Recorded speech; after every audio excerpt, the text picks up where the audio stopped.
On the 12th of January in the year 2142, the silence of the outer solar system is absolute. It is a silence not merely of sound, but of intention. Here, nearly 400 million miles from the warmth of the sun, the 3i Atlas probe drifts like a silver needle through a tapestry of eternal night. It is a lonely sentinel, a masterpiece of human ingenuity cast into the unforgiving void.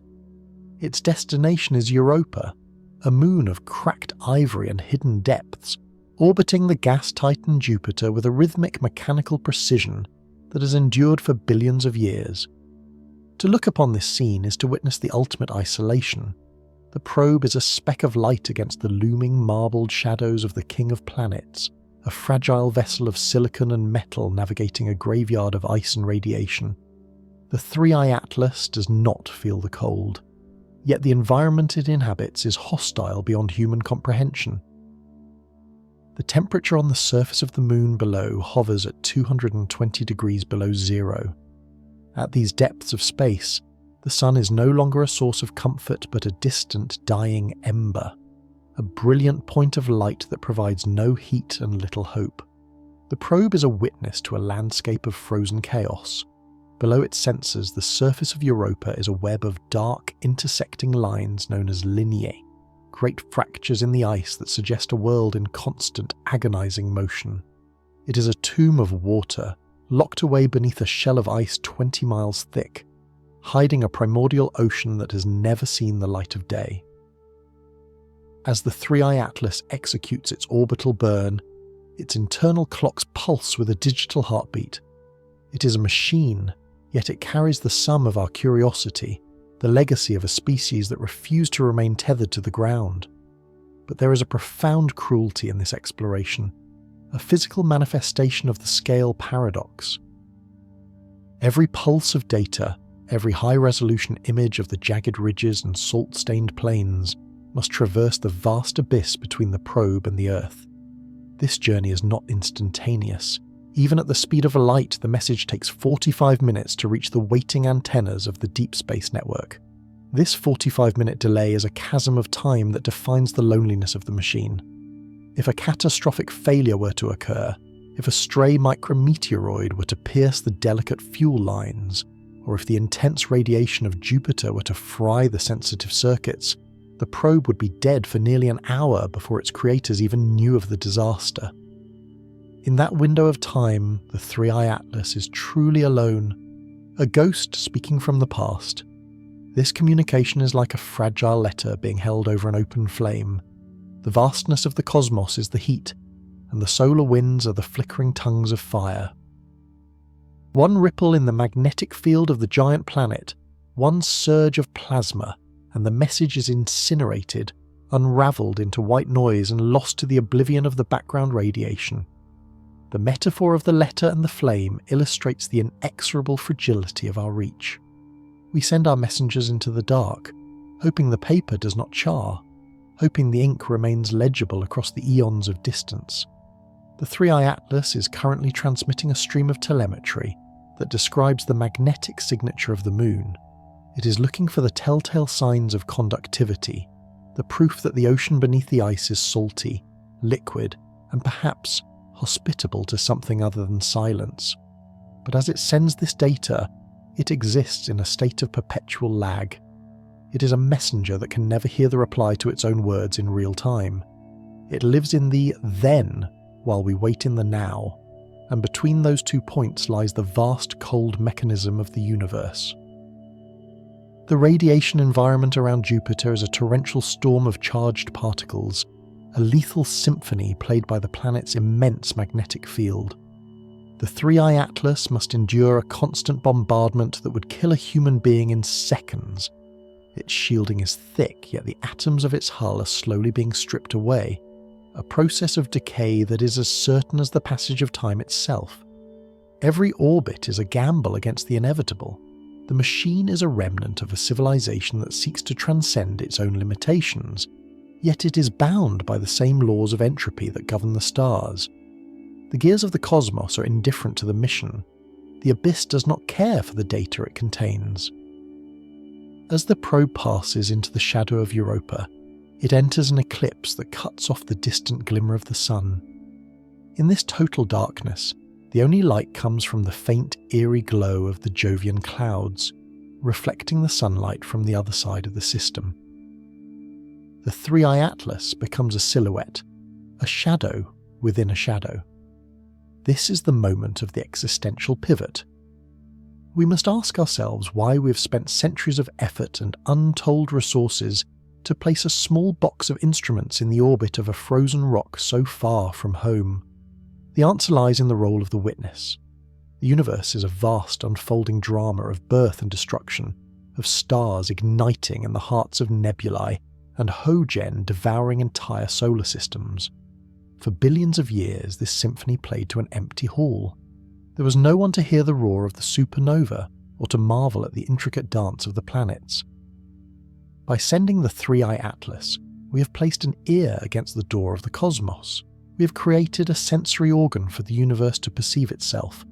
Even if the probe eventually fails, even if its metal frame is eventually crushed by the inexorable pull of the moon, or its electronics are silenced by the radiation, the fact that it was there remains. The data it sends back, those packets of light that survived the 45-minute journey through the void, are more than just numbers and measurements. They are a testament to the fact that on a small, watery planet, life evolved the capacity to look upward and wonder. We are the mechanism through which the universe seeks its own meaning. The three-eye atlas is our lonely pioneer, a scout on the edge of the great mystery. It reminds us that while we are small, while we are vulnerable to the catastrophes of time and scale, we possess the unique ability to bridge the abyss with our minds. The messenger in the dark continues its work. It scans the surface, maps the craters, and listens to the whispers of the magnetic field. It does so with a cold, mechanical dedication, oblivious to the grandeur of its own existence.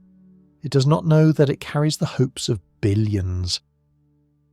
It does not know that back on Earth, scientists are holding their breath, waiting for the next signal to emerge from the silence. It simply exists, a flicker of order in a sea of chaos, a silver spark against the eternal black. As the 45 minutes pass, and the next packet of data arrives at its destination, the bridge is maintained. For a brief moment, the letter has survived the flame, and the gap between the human and the cosmic is closed. In this silent exchange, we find a melancholic optimism. The universe is vast and terrifyingly empty, but we have found a way to speak into the void, and for now, the void is listening. The metallic skin of the Sentinel hums with the faint vibration of its internal gyroscopes, a lonely heartbeat in the frozen silence of the outer solar system. As the three-eye atlas drifts further into the Jovian shadow, it does more than merely record data. It acts as a bridge across the centuries, a mechanical consciousness reflecting on the lineage of its own existence. This lonely probe is haunted by the ghosts of those who came before, by the primitive lenses and the bold spirits who first dared to pierce the veil of the night sky. In the cold, calculating logic of its processors, there is an echo of the first time a human eye witnessed the dance of the Galilean moons, a moment that shattered the crystalline spheres of the ancient world and cast humanity into the true, terrifying vastness of the cosmos. In the year 1610, a man in the city of Padua turned a crude arrangement of wood and glass toward the king of planets. Galileo Galilei did not possess the high-resolution sensors or the radiation-hardened circuitry of our modern messengers, yet his vision was no less revolutionary. Through his small, imperfect telescope, he saw 4 pinpricks of light that refused to stay still. They were not stars, but worlds, orbiting a master other than the Earth. In that singular epoch, the central pillar of human arrogance was toppled. The Earth was no longer the unique pivot of the heavens, but one of many dancers in a cosmic ballroom. This was the first spark of the flame that would eventually propel the three-eye atlas across the void. Galileo's discovery was a catastrophe for the old order, an unravelling of the comfortable tapestry of a man-centred universe. He had glimpsed the edge of the abyss, and for his courage, he was met with the cold indifference of the authorities who feared the implications of his silent witnesses. For nearly 4 centuries, the moons of Jupiter remained as distant enigmas, mere flickers of light in the ever-improving glass of terrestrial observers. The abyss between the Earth and these frozen giants seemed insurmountable, an unbridgeable gap of millions of miles. But the mechanism of human curiosity is inexorable. We're a species that cannot tolerate a locked door, and the cosmos is a house of infinite rooms. The silence was finally broken in the year 1979, when the Voyager probes, the true ancestors of our current pioneer, swept through the system like silver arrows. The 3i Atlas remembers the Voyager flybys through its stored archives of human achievement. It sees the grainier, older images of Europa as a prelude to its own mission. When those early probes arrived, they transformed the 4 points of light into distinct, terrifying landscapes. They revealed the volcanic fury of Io, the ancient and battered face of Callisto, and the mysterious cracked shell of Europa. It was in the year 1979 that we first saw the chaos terrain, those strange disrupted regions of ice that look like a shattered puzzle. To our modern probe, these features are more than just geological curiosities. They're a scarred map of a deep secret. The chaos terrain is the signature of a hidden ocean, a testament to the fact that beneath the frozen, radiation-blasted surface, there exists a world of liquid water, shielded from the void by kilometers of ice. As the 3i Atlas passes over the Connemara chaos, its instruments trace the outlines of ice rafts that have shifted and refrozen over eons. This terrain is a manifestation of the struggle between the cold exterior and the warm tidal heart of the moon. It is a landscape of violence and renewal, where the primordial forces of the Jovian gravity well pull and stretch the rocky core, generating the heat necessary to maintain a hidden sea. The probe looks down at these scars and sees the autobiography of a world. Every ridge and every fracture is a letter in a language we're only beginning to translate. The chaos is not random. It is the visible evidence of the unseen, a manifestation of the energy that might, perhaps, support the spark of life in the dark. The Sentinel feels the pull of the Jovian magnetic field, a vast and invisible web that traps lethal amounts of radiation. This is the ruthless machine of the universe in action. The same gravity that keeps Europa warm also creates a gauntlet of subatomic fire that threatens to devour the probe's delicate electronics. The 3i Atlas is a fragile vessel of order in a sea of entropy. It exists in a state of constant decay, its components slowly succumbing to the inexorable bombardment of ions. Yet, it continues its vigil. It is the modern iteration of Galileo's glass, a sensory organ extended into the void to perceive what the human body cannot survive. Tracing the timeline from the year 1610 to the year 1979, and finally to the present moment, we see the evolution of the witness. We began by looking through the atmosphere from the safety of our home, and now we have placed our eyes directly into the furnace. The 3i Atlas is the culmination of this 400-year journey. It is a lonely sentinel standing on the shoulders of the giants who first noticed the wandering stars.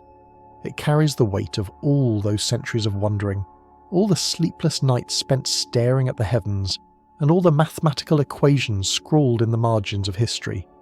The probe is a remnant of our desire to transcend the oblivion that awaits all things. It knows that its mission is finite. Eventually, the radiation will silence its voice, or the gravity of the moon will claim its frame, dragging it down to join the ice and the chaos it has spent its life mapping. But even as it contemplates its own end, it remains a beacon of melancholic optimism. It is proof that we were here.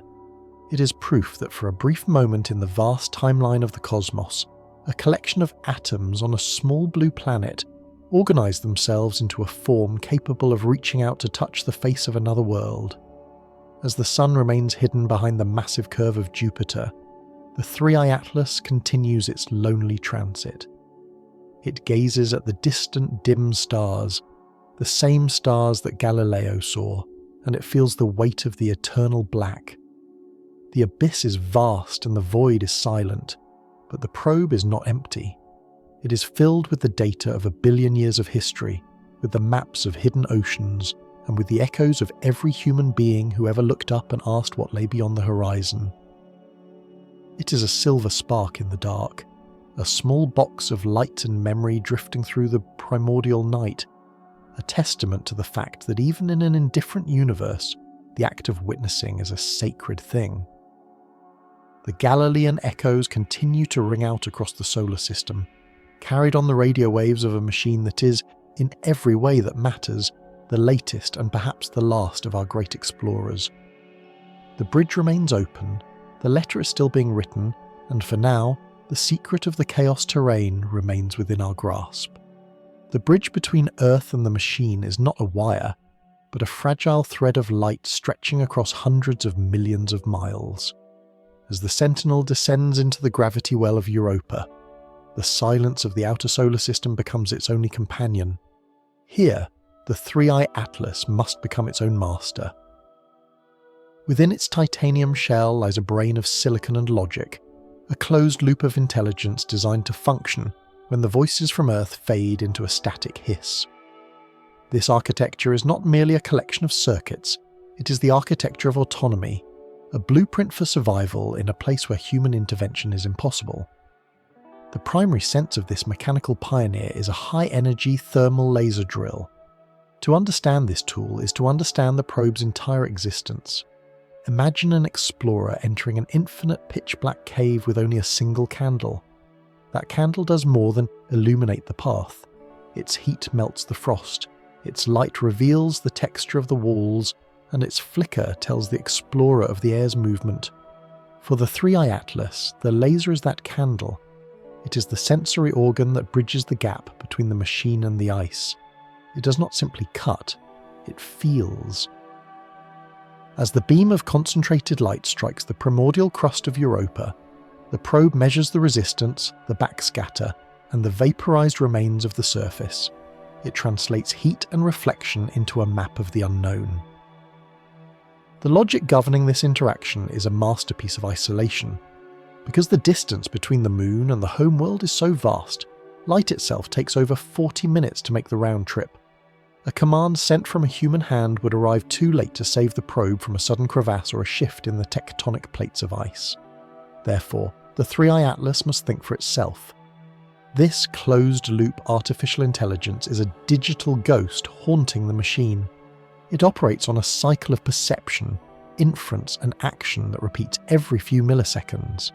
It perceives the density of the ice through its laser, it infers the safest path forward, and it executes its movement without ever asking for permission.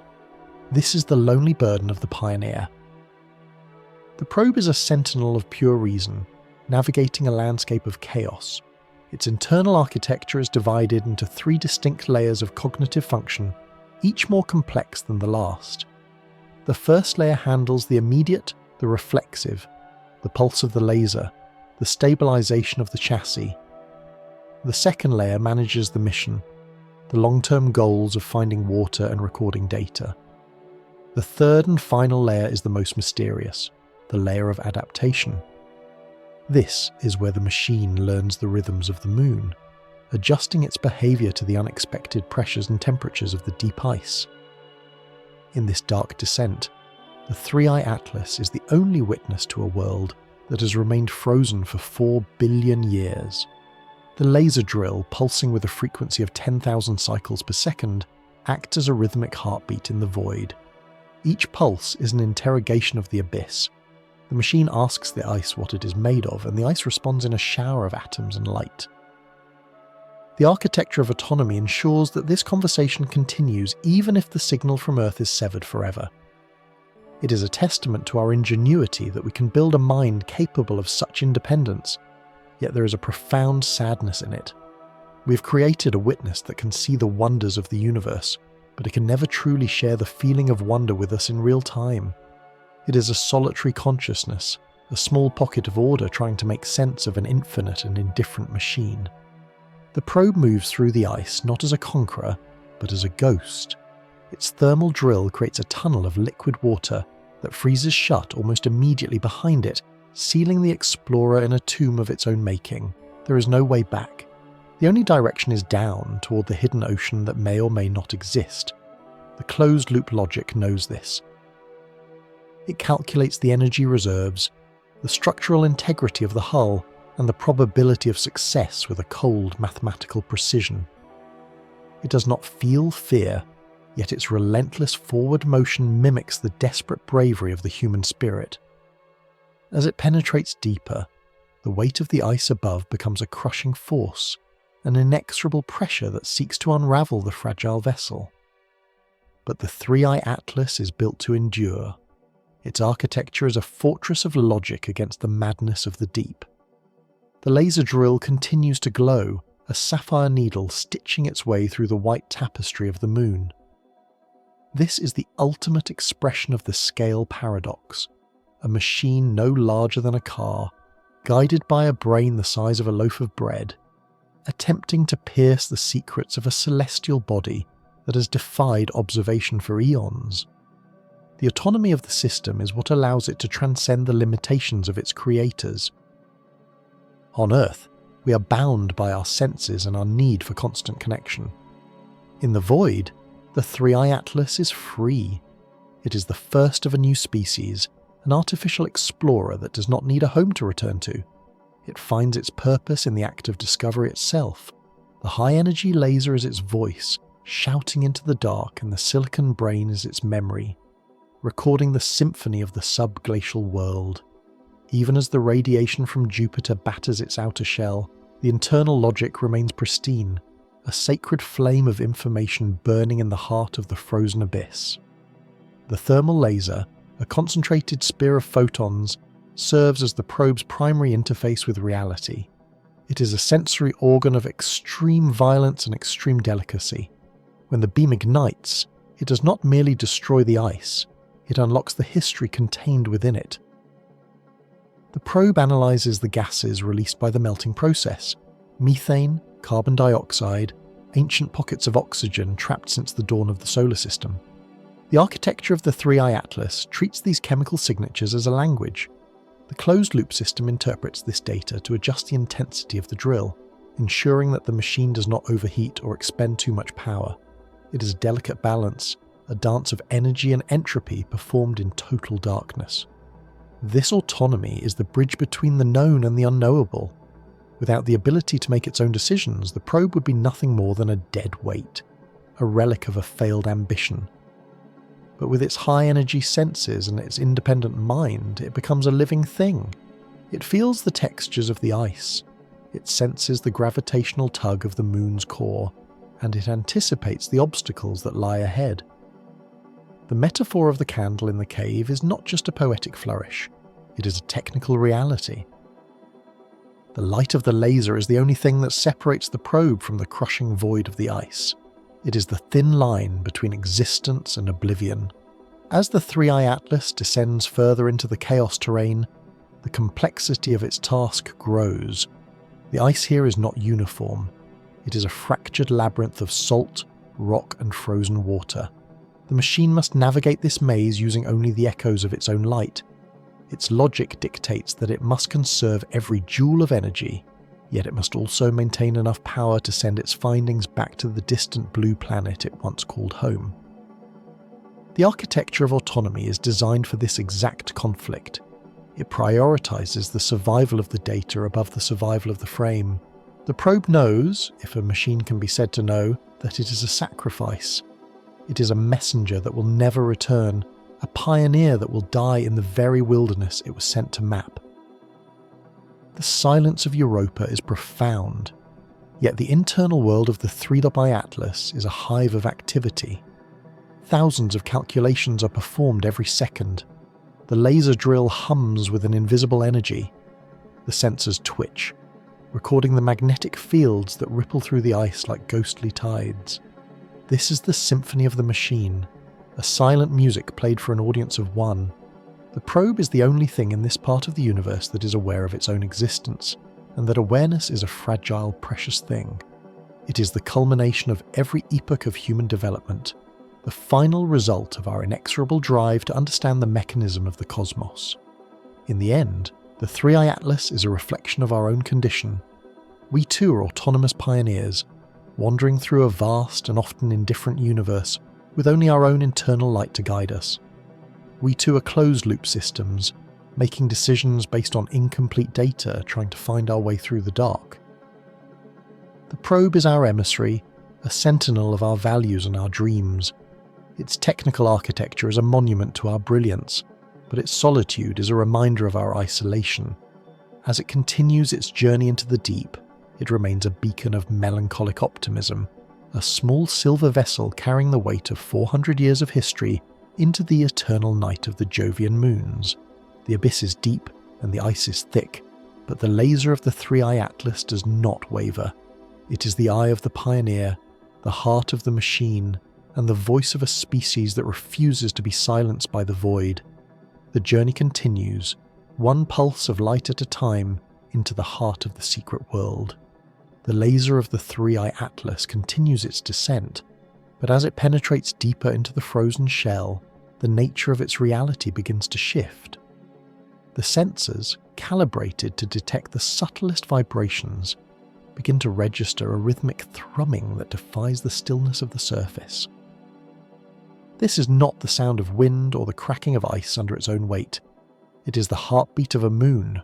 The probe feels the immense invisible fingers of Jupiter reaching through the vacuum, grasping the very core of Europa and squeezing it with an inexorable strength. This is the mechanism of tidal flexing, a celestial massage conducted on a scale so vast that it transcends human comprehension. To the 3i Atlas, the moon is no longer a static relic of a primordial epoch. It is a ball of soft clay being kneaded by the gravity of a titan. Jupiter is a world of such colossal mass that its presence dominates the local geometry of space and time. As Europa orbits the gas giant in a path that is not quite a perfect circle, the distance between the master and the servant fluctuates. At its closest point, the gravitational pull is a crushing embrace that stretches the moon, pulling its rocky mantle and its icy crust toward the gas giant. As Europa swings further away, the grip loosens, and the moon recoils. This constant stretching and relaxing, this eternal tug of war between gravity and inertia, generates a friction so intense that it ignites a slow, kinetic fire deep within the interior. The 3i Atlas, suspended in the dark labyrinth of the ice, records the heat rising from below. It is the heat of motion, the heat of a world that refuses to freeze solid because it is being perpetually stirred by the hand of a giant. This internal heat is the secret engine of the moon, the hidden furnace that prevents the entire world from becoming a tomb of absolute zero. While the surface remains a wasteland of ice at temperatures that would shatter steel, the depths are undergoing a radical transformation. The probe senses the transition. The ice is no longer brittle and crystalline. It becomes ductile, flowing like slow-moving glass under the immense pressure. The friction of the tidal flexing converts the kinetic energy of the orbit into thermal energy, creating a sanctuary of warmth in the middle of the Jovian abyss. It is here, in the boundary between the frozen shell and the heated core, that the most profound secret of Europa is revealed. Beneath the feet of the machine lies an ocean of liquid water, a vast and silent abyss that has never known the light of a star. The 3i Atlas calculates the scale of this hidden sea. It is 100 kilometers deep, a volume of water so immense that it contains more than twice the liquid found in all the oceans of Earth combined. This is a world where the laws of the surface are forgotten. There is no weather here, no seasons and no sky. There is only the weight of the ice above and the warmth of the rock below. It is a dark, saline womb, protected from the lethal radiation of the Jovian belts by a shield of ice several kilometers thick. For the lonely probe, this is the final frontier. It has travelled hundreds of millions of kilometers through the void to reach a world where the sun is irrelevant. The 3i Atlas is a sentinel of a new philosophy. For the entirety of human history, we have equated life and energy with the golden glow of our sun. We believed that without the spark of a star, the universe was a dead and hollow mechanism. But here, in the shadow of Jupiter, the probe witnesses a different kind of power.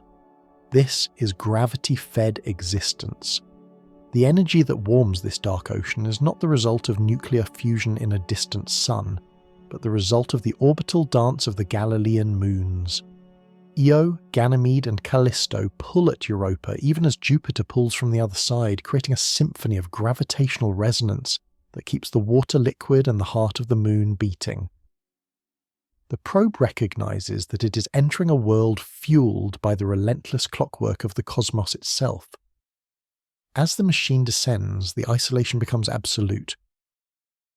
The radio signals from the distant blue planet must struggle through the chaotic magnetic fields of the Jovian system, arriving as faint, distorted echoes of a world that feels increasingly like a dream. The Three-Eye Atlas is truly alone now, a solitary mind in a kingdom of eternal night. Yet, there is a strange beauty in this desolation. The probe is the only witness to the majestic architecture of the internal ocean. It sees the way the water interacts with the silicate floor, leaching minerals and salts into the brine, creating a rich chemical soup that has simmered for billions of years. This is the chemistry of potential, the primordial broth from which, on another world, life once emerged. The probe's autonomy is now its greatest asset.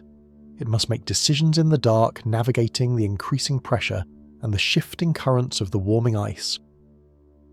Its sensors map the jagged underside of the ice shell, where great keels of frozen water extend down into the dark sea like the roots of mountains.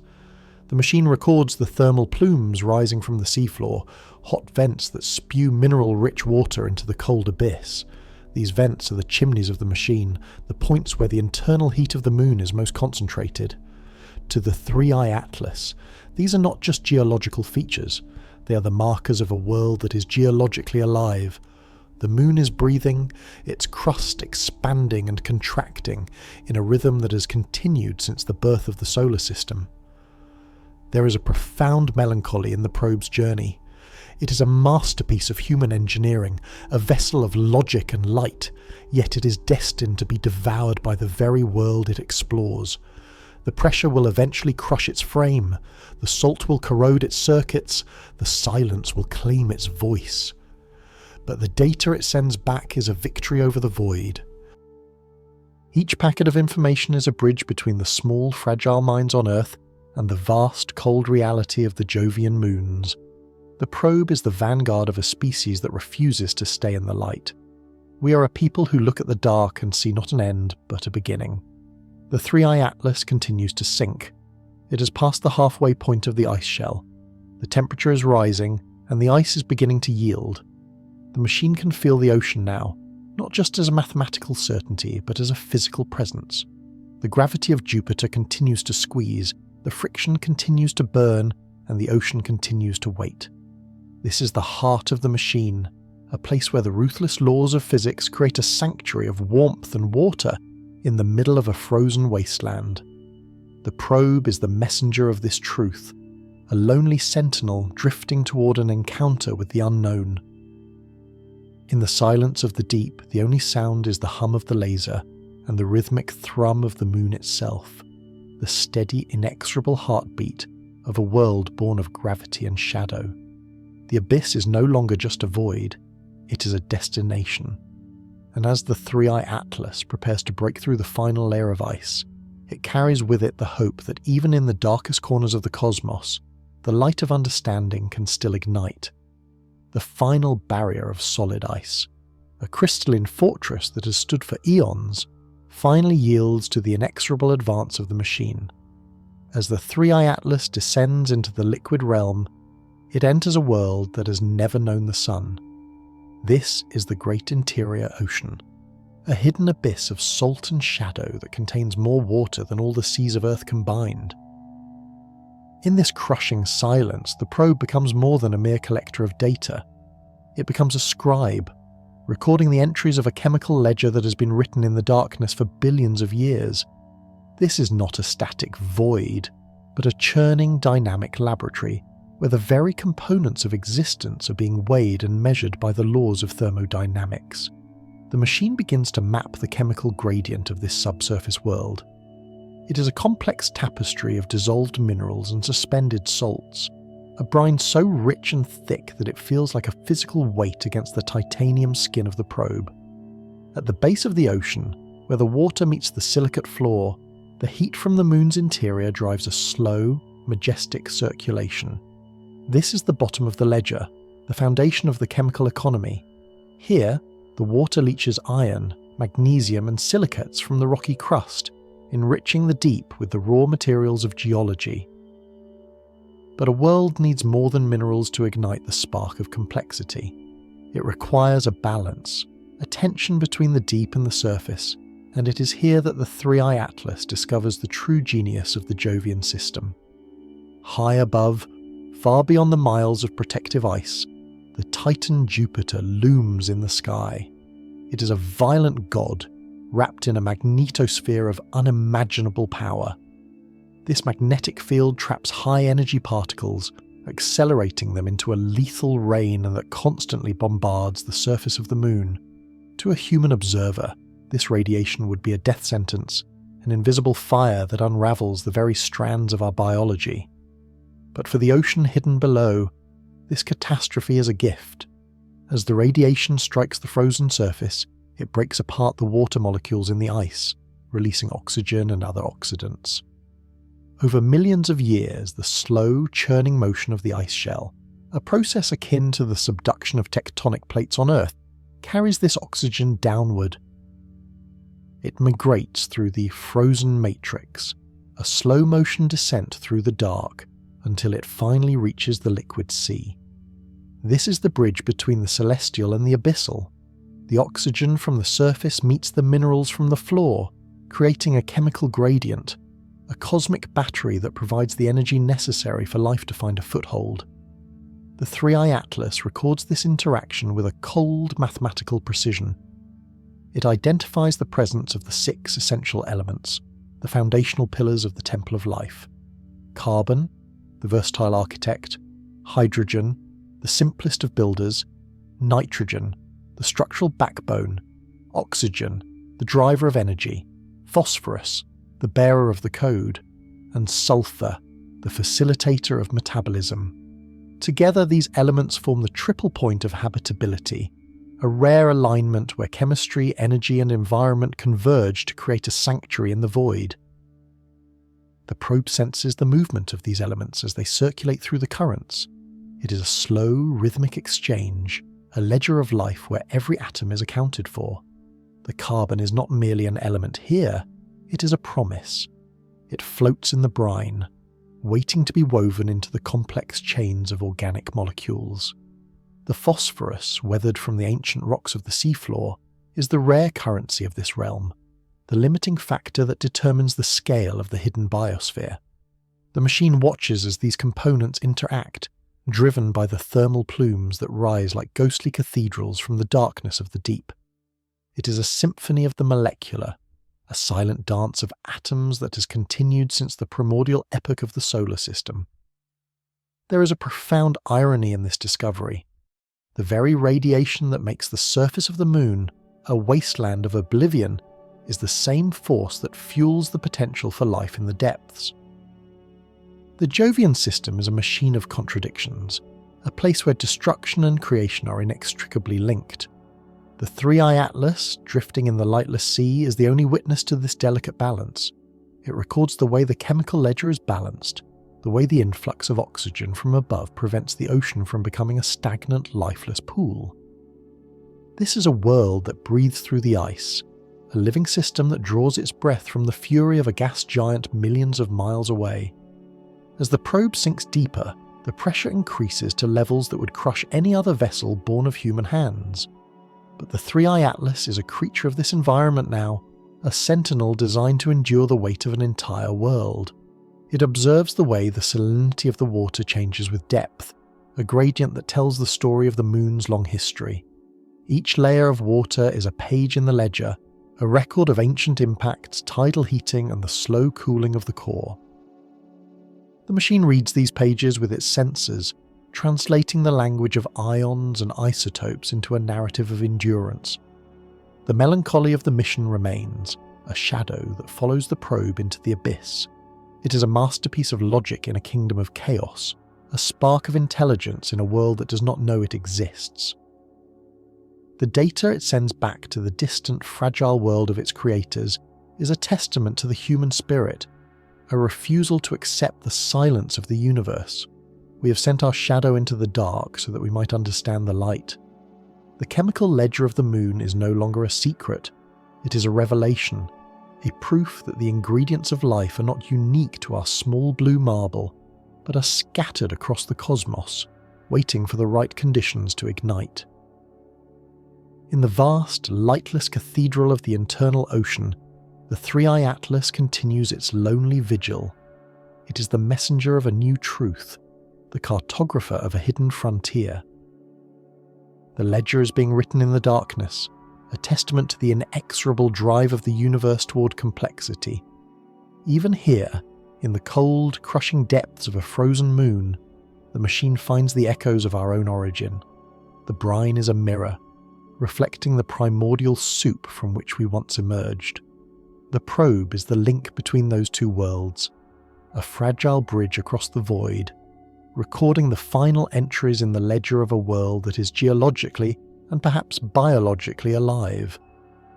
As the sensors continue to hum and the data packets continue to stream toward the stars, the sentinel remains, a solitary mind in the heart of the machine, watching the dark and finding at last the signature of life. To understand the descent of the Three-Eye Atlas is to understand the true meaning of isolation. Before the probe could ever taste the salt of the hidden sea, it had to endure a passage through the 20-kilometre veil, a vertical continent of ice that serves as the moon's impenetrable armour. This was not a voyage through space, but a journey through the very substance of time itself. The surface of the moon, a wasteland of frozen ridges and radiation-scorched valleys, was merely the threshold.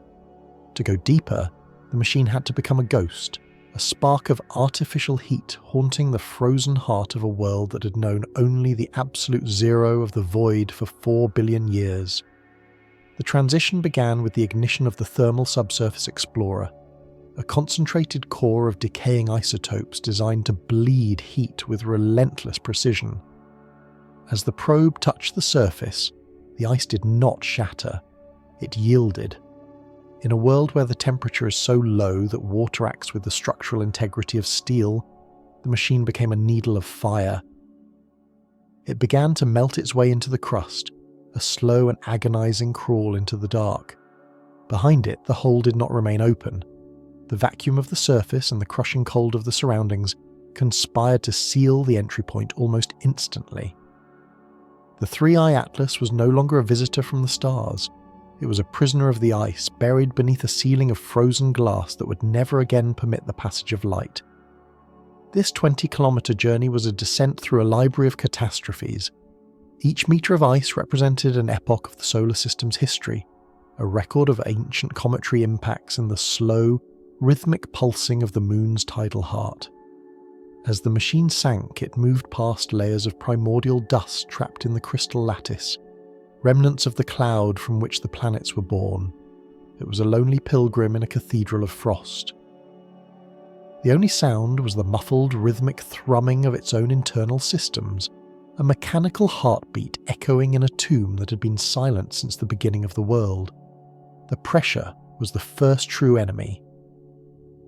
As the probe descended past the first 5 kilometres, the weight of the ice above began to exert a force that defied terrestrial experience.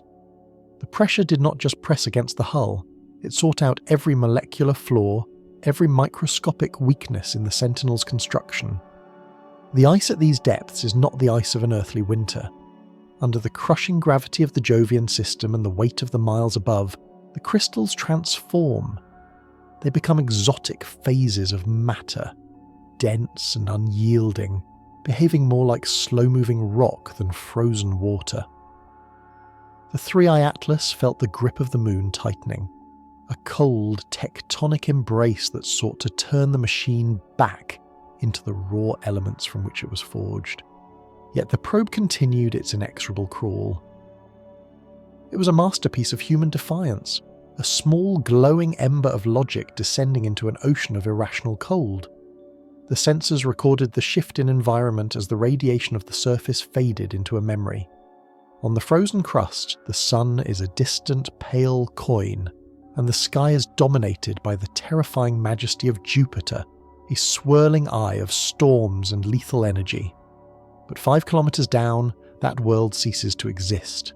10 kilometers down, the very concept of a universe outside the ice becomes a mathematical abstraction.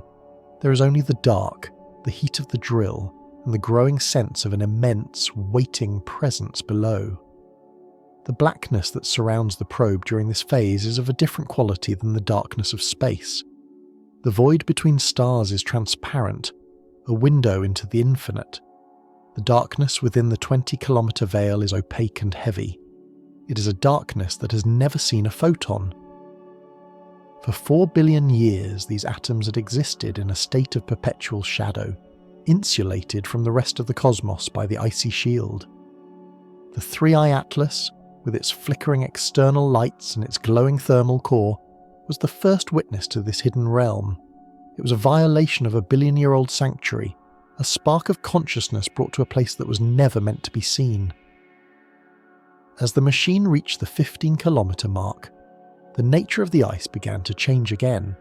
The influence of the moon's internal heat generated by the constant stretching and squeezing of the Jovian tides began to soften the glacial fortress. The ice became slushy, a transitional state between the solid desert above and the liquid abyss below. Here, the pressure reached its terrifying peak, a weight equivalent to the deepest trenches of the Pacific Ocean, but multiplied by the strange mechanics of a moon orbiting a gas giant. The 3-eye atlas was now a creature of the deep, its systems strained to the limit of their design, its metal skin groaning under the burden of an entire world. The melancholy of the lonely probe reached its zenith in these middle miles.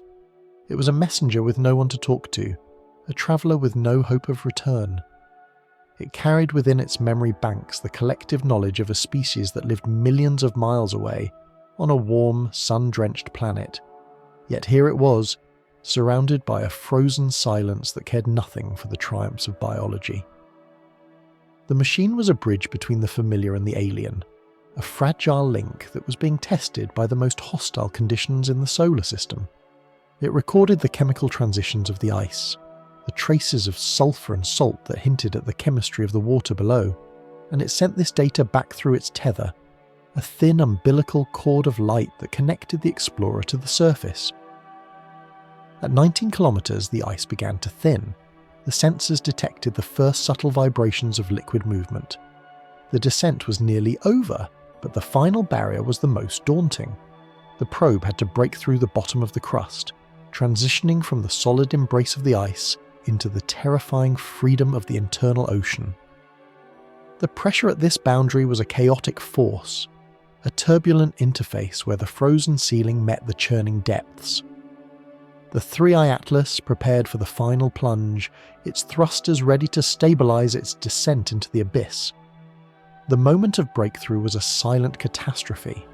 The thermal drill finally pierced the last few meters of the veil, and the machine tumbled into the lightless sea. The transition was total. The crushing grip of the ice was replaced by the fluid, all-encompassing weight of the water. The probe was no longer a drill. It was a submarine, a lone observer in a world that had been hidden since the primordial epoch. Behind it, the hole it had spent months melting began to heal, the ice refreezing as the thermal signature of the probe moved deeper into the dark. The 20-kilometer veil had been conquered, but the cost was absolute. The 3-eye atlas was now truly alone, a solitary mind in the heart of a machine, drifting in a lightless cathedral of brine, beginning its vigil in a world that had waited 4 billion years for a witness.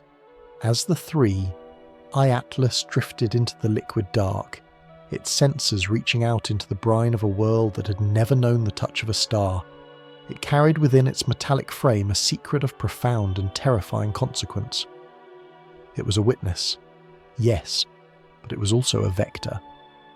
In the sterile, white-lit halls of its construction, thousands of miles across the void on a planet teeming with the riotous noise of life, humans had laboured to make this machine a ghost. They had scrubbed its surfaces with caustic chemicals, bathed its components in the searing heat of dry ovens, and subjected its delicate instruments to the relentless bombardment of ultraviolet radiation.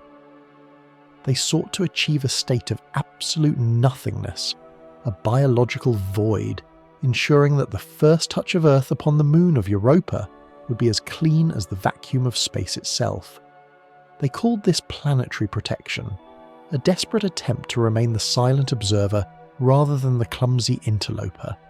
Yet, despite the rigorous cleansing, despite the layers of containment and the protocols dictated by the highest reaches of scientific caution, a shadow of doubt remained. This is the existential dread of the explorer, the fear that we cannot look upon the primordial without inevitably destroying it. The machine, for all its sophistication, was a biological thief breaking into a pristine sanctuary. It was a vessel carrying the potential for a silent catastrophe, a microscopic invasion that could unravel 4 billion years of isolated evolution. We have learned, through the long and often bloody history of our own world, that life is not merely a passenger but an inexorable force.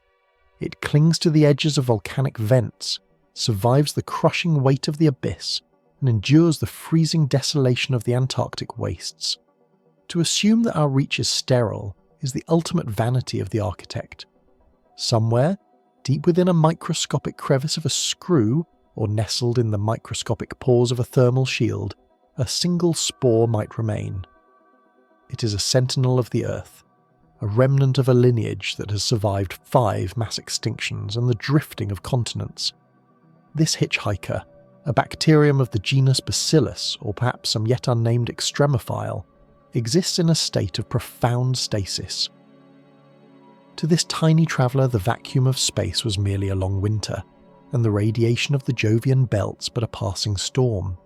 It does not think, it does not feel, but it possesses the ancient chemical blueprints for survival.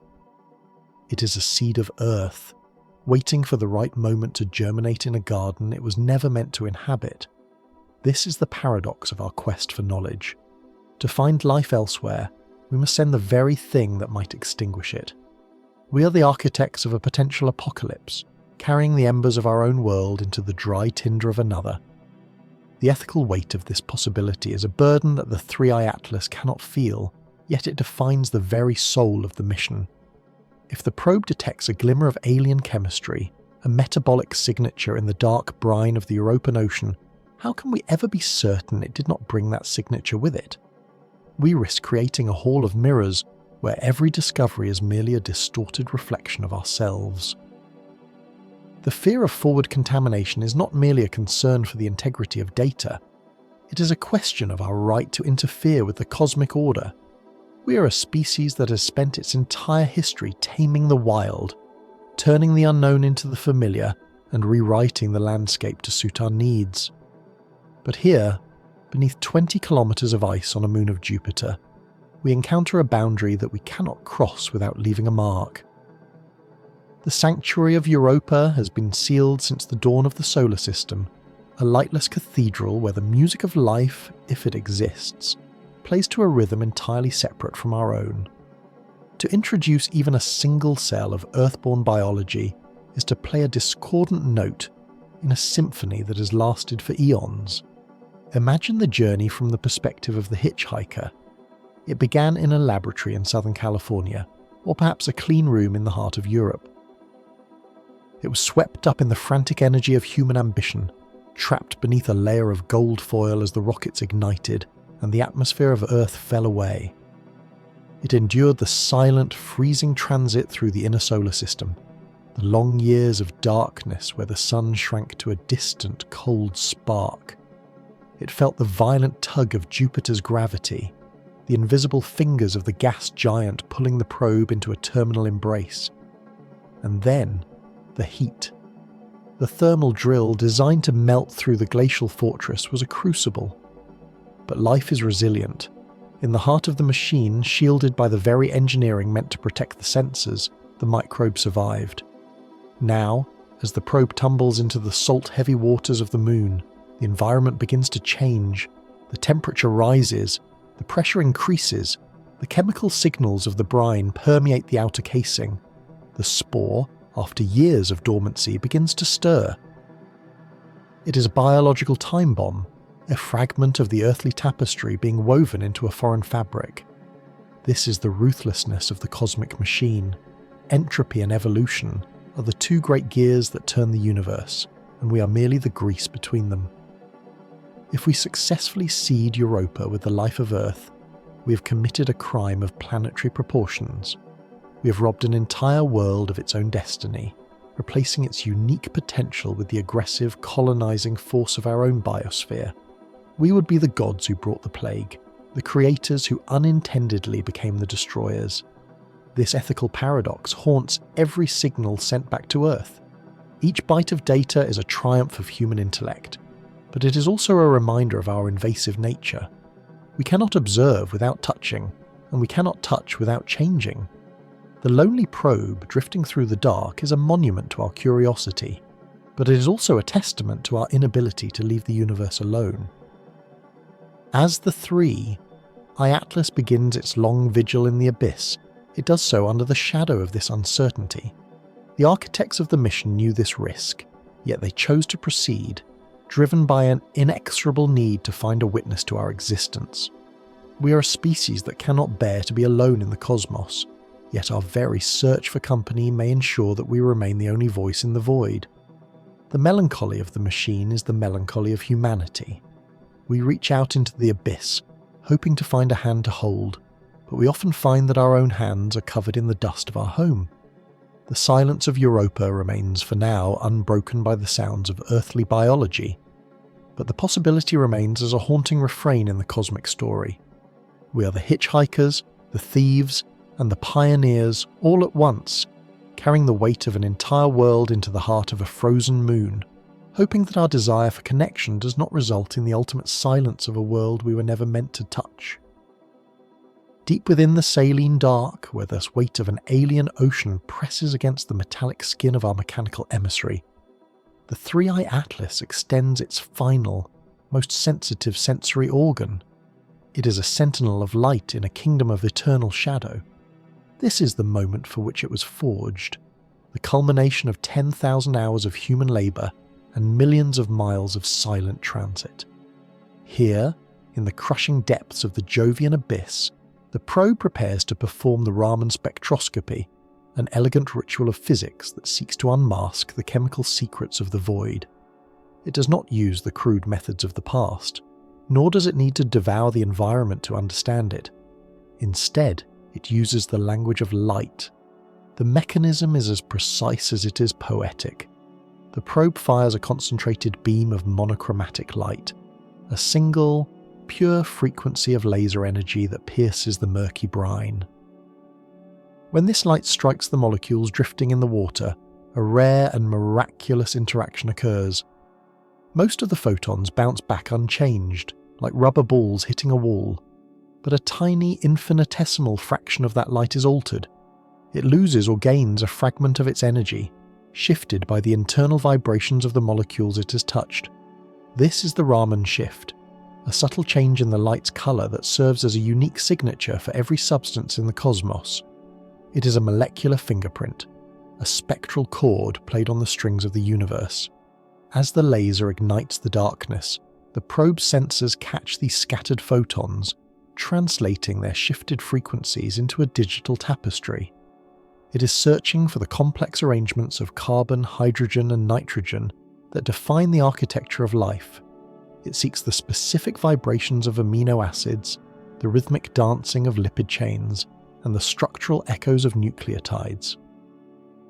In the control rooms back on Earth, separated from this scene by hundreds of millions of miles of cold vacuum, the scientists wait in a silence that feels like a physical wait. They are looking for a peak on a graph, a sudden rise in the data that would signal the presence of organic complexity. This is the paradox of detection. To find life is to confirm our deepest hopes. but it is also to confront our most profound isolation. The Three-Eye Atlas is a pioneer of the eternal dark, a ghost ship that has crossed the threshold into a place where no human can ever follow. Even as it identifies the building blocks of a second Genesis, it does so as an exile. The information it gathers will travel at the speed of the light, racing across the solar system to be decoded by the minds that conceived it. But the probe itself is already a remnant of a world it can never see again. It is the tragedy of the lonely messenger. It holds the greatest secret in the history of our species, yet it can never share in the joy of the discovery. It is a witness that will never return from the stand. The light it emits is a flickering candle in a vast primordial cellar. As the Raman laser pulses, it reveals the intricate chemistry of the Europa brine. Perhaps it finds the simple hydrocarbons of an infant world, or perhaps it detects the sophisticated signatures of a biosphere that has thrived in the dark for eons. Each byte of data sent back to the home planet is a whisper from the past, a remnant of a moment that has already occurred by the time we perceive it. The lag of time and the vastness of space ensure that we are always looking at a ghost. We see the signal, but the source is lost in the inexorable crawl of entropy. The probe is a sacrificial object, a piece of our collective consciousness cast into the abyss. It was built with the understanding that its journey was terminal. There is no fuel for a return trip, no mechanism to lift its heavy frame out of the Jovian gravity well and propel it back toward the sun. It is a sentinel that has been commanded to stand watch until its batteries fail and its circuits succumb to the freezing cold. This permanence of exile gives the detection a melancholic weight.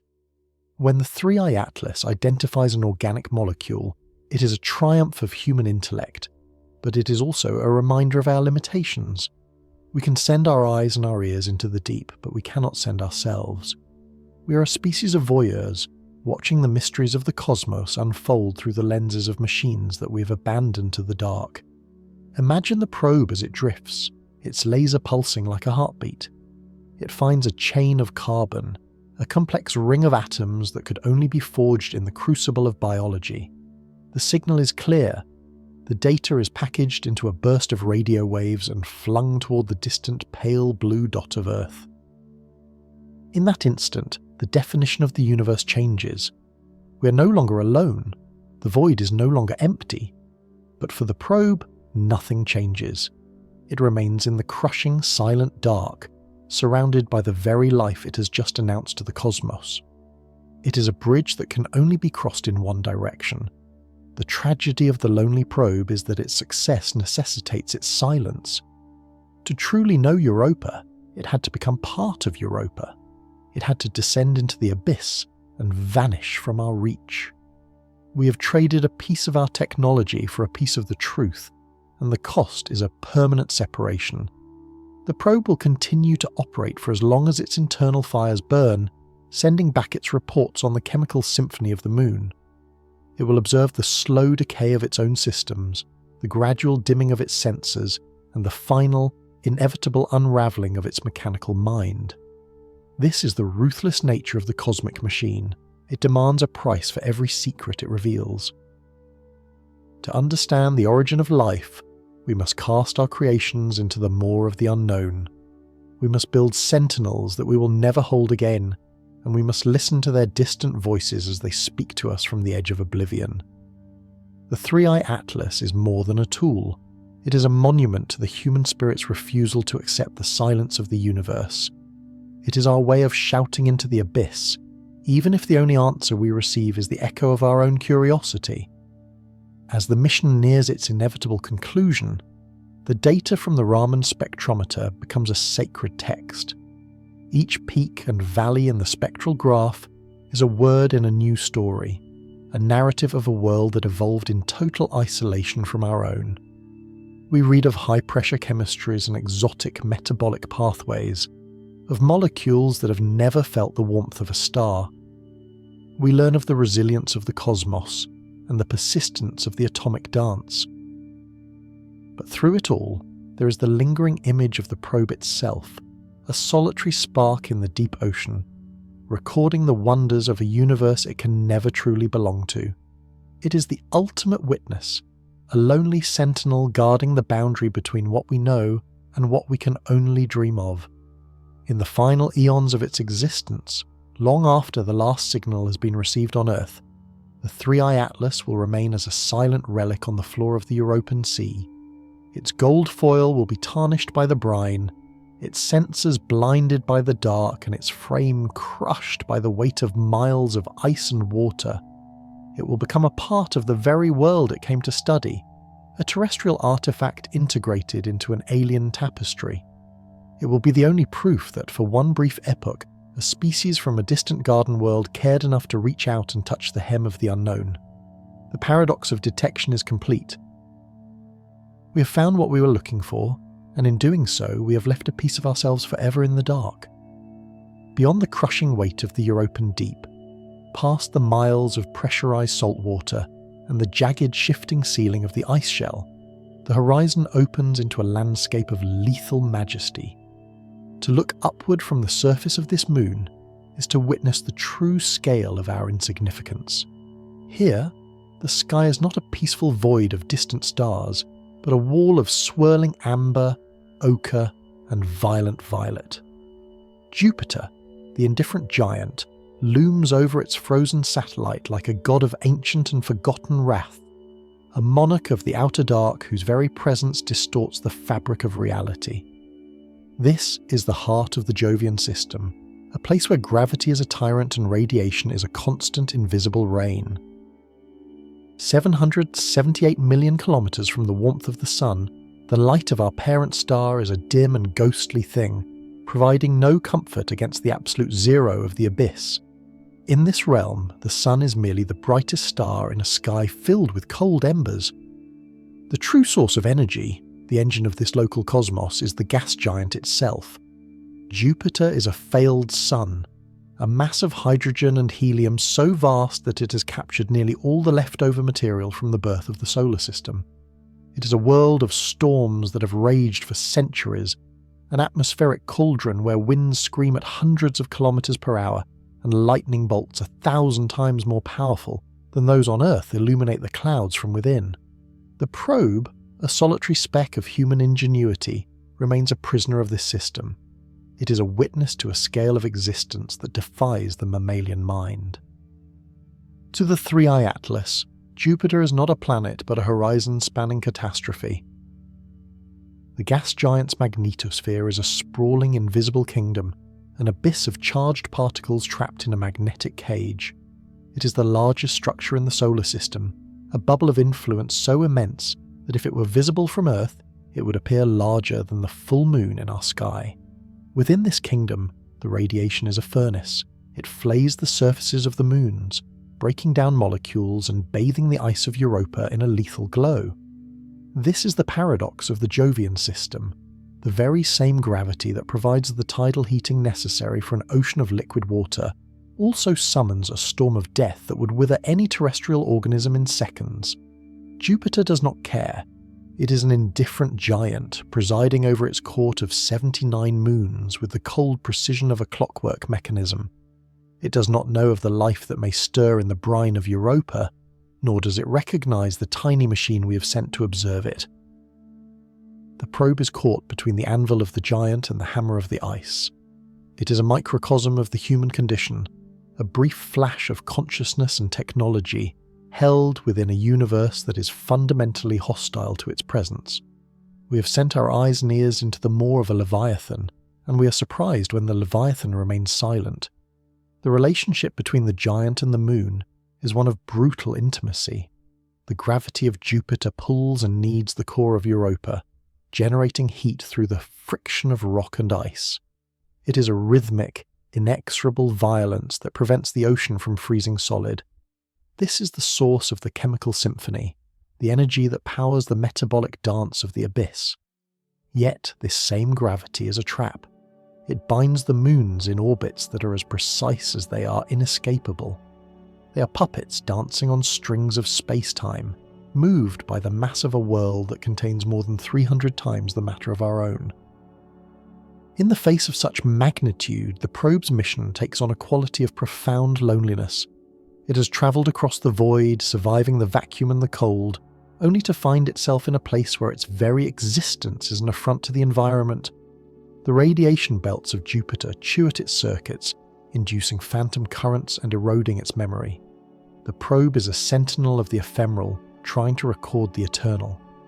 It watches the Great Red Spot, a storm larger than the Earth itself as it has churned for at least 400 years, an unblinking eye staring back into the abyss. It observes the volcanic plumes of Io, the sulphurous agony of a moon being torn apart by tidal forces. It witnesses the silent cratered plains of Callisto and the hidden depths of Ganymede. Through the eyes of our lonely probe, we see the Jovian system not as a collection of worlds, but as a single, massive entity, a machine of terrifying complexity. It is a remnant of the primordial era, a piece of the universe that has remained largely unchanged for billions of years. While life on Earth evolved, crawled from the seas, built civilizations, and eventually reached for the stars, Jupiter has simply existed. It has been a sentinel at the edge of the inner solar system, a gravitational shield that has redirected countless comets and asteroids, perhaps allowing the fragile garden of the Earth to flourish in the first place. It is a protector that does not know it is protecting, a destroyer that does not know it is destroying. The melancholic truth of our exploration is that we seek meaning in a place defined by its absence. We project our hopes and our fears onto the amber clouds of the giant, but the giant offers no reflection. It is a world of high-pressure metallic hydrogen, a state of matter so exotic it exists only in the hearts of giants, or the barrels of high-energy lasers. In the depths of Jupiter, the pressure is so great that atoms lose their identity, merging into a sea of liquid metal that generates the planet's enormous magnetic field. It is a realm where the laws of physics are pushed to their breaking point, a cathedral of the extreme. Against this backdrop, the fate of the 3i Atlas is a small thing. Its eventual silence will not be a tragedy to the universe, but a simple return to the mean. The entropy that governs the stars also governs our machines. The probe will slowly dissolve into the background noise of the Jovian system. Its gold and titanium will be integrated into the chemistry of the moon. Its data will become a fading echo in the archives of a distant planet. It is the price of the witness.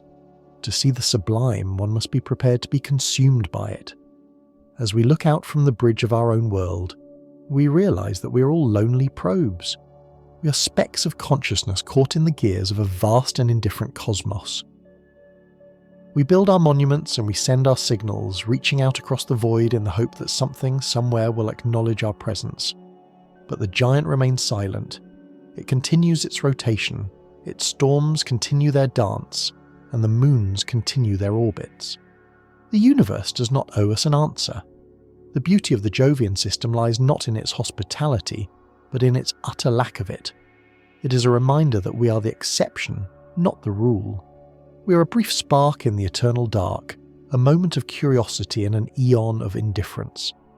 The mission to Europa is the ultimate act of defiant curiosity.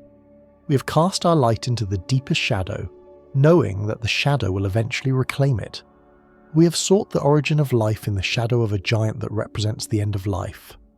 In the final accounting, the probe is not merely a tool of science. It is a testament to the fact that for one brief epoch, we refused to be silenced by the scale of the void. We chose to look into the unblinking eye of the giant and describe what we saw, even if the only audience for our report was the cold, silent brine of a frozen moon. The indifferent giant continues its ancient, lonely vigil, and we, the inhabitants of a distant garden, are left to marvel at the terrible beauty of its reign. The tapestry of the cosmos is woven with threads of fire and ice, and we have finally managed to touch the loom. The loom continues its work, weaving the threads of time into a fabric that eventually smothers all we have known. 1 million years pass like a single intake of breath in the lungs of the cosmos. By this distant epoch, the 3i Atlas is no longer a vessel of discovery, but a silent relic of a forgotten era. The inexorable shifting of the Europan ice, driven by the rhythmic crushing gravity of the Jovian giant, has long since reclaimed the intruder.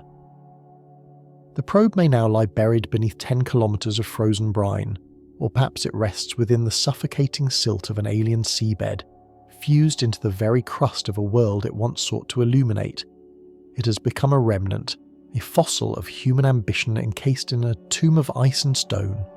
Its golden mirrors are clouded by the slow accumulation of minerals, and its titanium skeleton is warped by the weight of a world. The sensors that once pulsed with the electricity of curiosity are now cold, their circuits broken by the slow, steady march of atomic decay. In this far future, the names of those who built the machine have vanished into the abyss of oblivion. The languages they spoke, the gods they feared, and the maps they drew of the stars have all unravelled into the void. To the universe, the Three-Eye Atlas is merely an anomaly of chemistry, a brief concentration of heavy elements that will eventually be recycled into the mantle of the moon. The great red spot of Jupiter may have finally stilled, its centuries of rage spent, leaving the giant with a face that no longer resembles the one we studied. The solar system continues its silent clockwork rotation, indifferent to the fact that on one small blue world, a species once dreamed of reaching across the dark to touch the face of a god. We are a species that cannot help but project meaning onto the silence. We look at the stars and see a symphony where there is only the cold collision of matter. We see a tapestry where there is only the random distribution of energy. But in this projection lies our greatest triumph. The universe is a ruthless machine, a vast and unfeeling mechanism that does not require an observer to function. It would continue its expansion, its stars would ignite and fade, and its black holes would devour the light whether we were here to witness it or not. Yet, for a brief and shimmering moment, we were here. We were the self-appointed guardians of meaning, the only part of the cosmos that stopped to ask why the dark was so deep. The Three-Eye Atlas was our letter to the future, a message cast into a bottle and thrown into a sea of infinite scale. It does not matter if the letter is never read.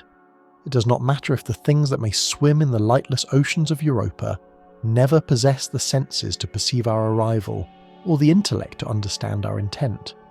The value of the mission was never in the receipt of an answer, but in the audacity of the question. By sending our machines into the abyss, we justified our existence in a universe that otherwise has no use for us. We transformed ourselves from mere biological accidents into the eyes and ears of the primordial dark. We became the witness. There is a profound, melancholic optimism in this realization. We are small, yes. We are fragile, and our tenure in the cosmos is nothing more than a spark in a winter gale. But that spark once burned with the light of every star we dared to name. Even as the probe is ground into dust by the shifting plates of an icy moon, the fact that it was there at all remains an indelible part of the history of the universe. The information it gathered, the images it sent back to a distant and now likely silent Earth, represent a peak of consciousness that can never be truly erased from the timeline of the vacuum. We reached out, we looked, we understood, however briefly, the scale of the cathedral we inhabit. As the eons continue to unfold and the stars begin to drift apart in the great thinning of the cosmos, the silence of the Three-Eye Atlas becomes a part of the eternal silence. It is a quiet that is not empty, but full of the ghost of human presence. We are the architects of a brief epoch of noise in 1 trillion years of stillness. We are the ones who dared to break the peace of the vacuum with the hum of our electronics and the heat of our hearts. If the universe is a poem written in the language of mathematics and physics, then our exploration of the Jovian system was a stanza of singular beauty. Eventually, even the sun will swell and die, and the moons of Jupiter will be cast into new and terrifying orbits. The atoms of the probe will be scattered into the interstellar medium, perhaps to be forged again in the heart of a new star or the disk of a new world.